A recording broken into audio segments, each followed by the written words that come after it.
किया। टीचर बड़े कठोर अंदाज में बोले बिल्कुल गलत। अब मेरे पश्चात उन्होंने किसी दूसरे छात्र को बुलाकर उसी सवाल को हल करने को कहा। उसने उसी तरीके से सवाल को किया जिस तरीके से मैंने किया था। मेरा उसका जवाब भी एक था। फिर टीचर उसकी पीठ थपथपाकर बोले शाबाश, तू तो इस सवाल को हल करने में सफल हो गया। अब मुझसे रहा नहीं, मैंने तुरंत खड़े होकर पूछा, सर यदि इसका और मेरा जवाब एक है, सुलझाने का तरीका एक है, फिर आपने मुझे डांट कर गलत क्यों कहा था? तब टीचर बोले, यह बात तूने पहले क्यों नहीं कही जब मैंने तुझे गलत कहा था? फ्रेंड्स, केवल पाठ को याद करने से कोई मतलब नहीं। हमारे भीतर ये दृढ़ विश्वास होना चाहिए कि जो कुछ हमने याद किया उसे कोई काट नहीं सकता। इसे ही आत्मविश्वास कहते हैं। और जिनमें ये आत्मविश्वास होता है वही तर्क दे सकता है, वही बस यानी कि चर्चा कर सकता है। लेकिन जिसे स्वयं अपने ऊपर ही विश्वास न हो वह क्या तर्क करेगा? उसके तो अच्छे कार्यों को भी अगर हमने गलत कहा तो उसे यही समझ लेना होगा, हो सकता है वो गलत हो। फ्रेंड्स, मनुष्य को भ्रम होता है कि अकेले काम करने से अच्छा किसी दूसरों की सहायता लेकर काम करना होता है। लेकिन अपने ऊपर विश्वास करके पूरी लगन से अगर कार्य को किया जाए तो उसमें सफल होने की आशा दोगुनी हो जाती है। हर महत्वाकांक्षा का अर्थ होता है अपनी शक्तियों का परीक्षण करना, लेकिन दूसरों की नकल करना, दूसरों पर निर्भर रहने से व्यक्ति में दुर्बलता ही तो आती है। शक्ति तो हमारी स्वयं की मेहनत करने से आती है। अखाड़े के पास बैठकर हम अपने शरीर को शक्तिशाली नहीं बना सकते, या दूरदर्शन पर एक्सरसाइज प्रोग्राम देखकर हम अपने शरीर को तंदुरुस्त नहीं बना सकते। इसके लिए हमें स्वयं ही व्यायाम करना होगा, स्वयं ही एक्सरसाइज करनी होगी।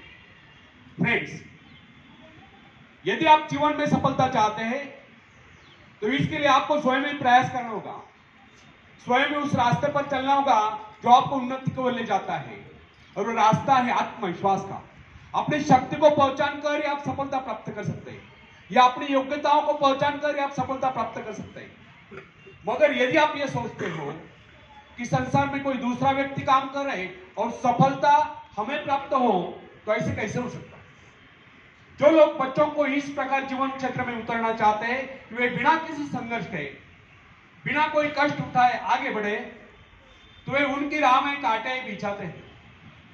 संतान को ऐसा बनाना कि वह किसी भी प्रकार के संघर्ष का सामना करने में अयोग्य हो, तो इसका सीधा अर्थ यह हुआ कि वे लोग अपनी संतान का भविष्य शुरू से बिगाड़ रहे हैं।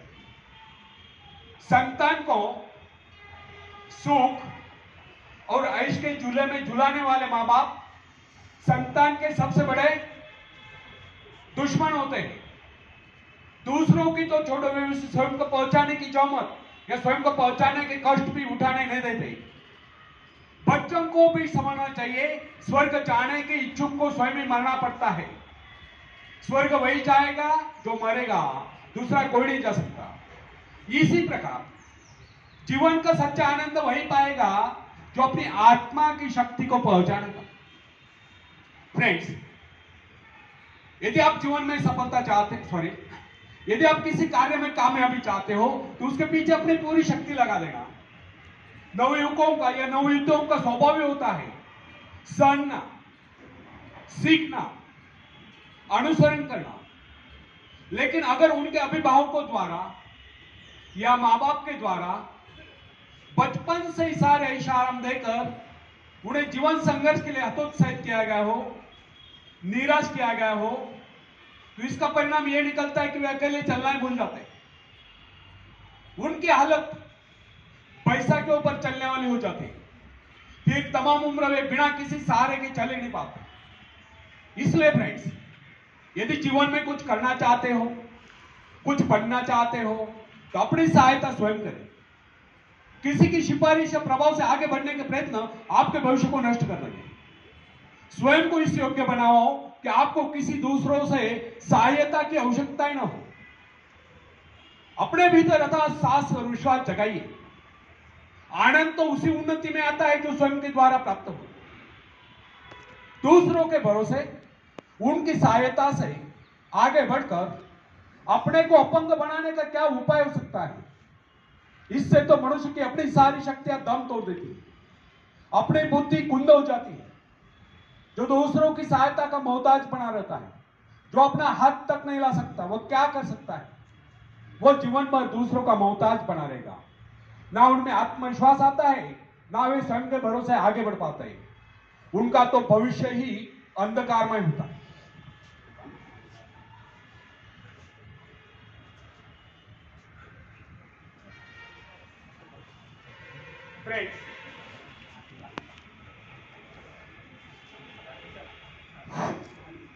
फ्रेंड्स, एक व्यक्ति है जिसके शरीर में स्वच्छ रक्त संचार हो रहा है, जिसके चौड़े कंधे हैं, सुंदर मजबूत 2 हाथ है, जिसका वजन भी अच्छा है, जो सभी अंगों से युक्त तथा शरीर से चुस्त मस्त है। ऐसा व्यक्ति अगर दूसरों से सहायता मांगता है तो आप उसे क्या कहेंगे? उसके बारे में क्या सोचेंगे? अवश्य वह सर्वांग संपन्न होकर भी अपंग कहलाएगा। आप ऐसे अपंग मत बनिए, आप सामर्थ्यवान बनकर दिखाइए। आप ऐसे बनकर दिखाइए कि लोग आपसे सहायता पाने की चेष्टा करें। क्या आपको पता है कि आप जिन लोगों को जानते हैं उनमें बहुत से ऐसे हैं जिन्हें किसी दूसरों से सहायता की प्रतीक्षा है। सही बात तो यह है कि उनमें से बहुत से लोगों को इस बात का भी पता नहीं कि उन्हें जो सहायता चाहिए वह कहां से मिलने वाली है। फिर भी वे इंतजार करते और सोचते रहते कि बस अब उनका काम बनने वाला है, उन्नति के द्वार खुलने वाले हैं, कोई उनकी मदद के लिए आएगा और उनके सारे कष्ट दूर हो जाएंगे।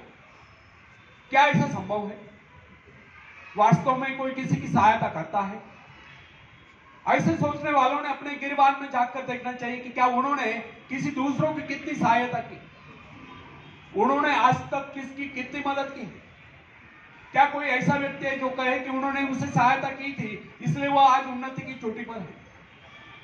फ्रेंड्स, यदि आपने या उन्होंने किसी दूसरों की सहायता नहीं की तो फिर किसी दूसरों से सहायता की प्रतीक्षा क्यों? ऐसे लोग केवल अपने भूल के कारण ही आगे बढ़ने से रह जाते हैं। हर इंसान को चाहिए कि वह केवल अपने सहारे आगे बढ़े, लौटने के रास्ते से मुंह फेंक कर बिना किसी के सहारे आगे बढ़ता चाहिए। आत्मनिर्भरता से ही तो मनुष्य की शक्तियां विराट रूप धारण करके प्रकट होती है।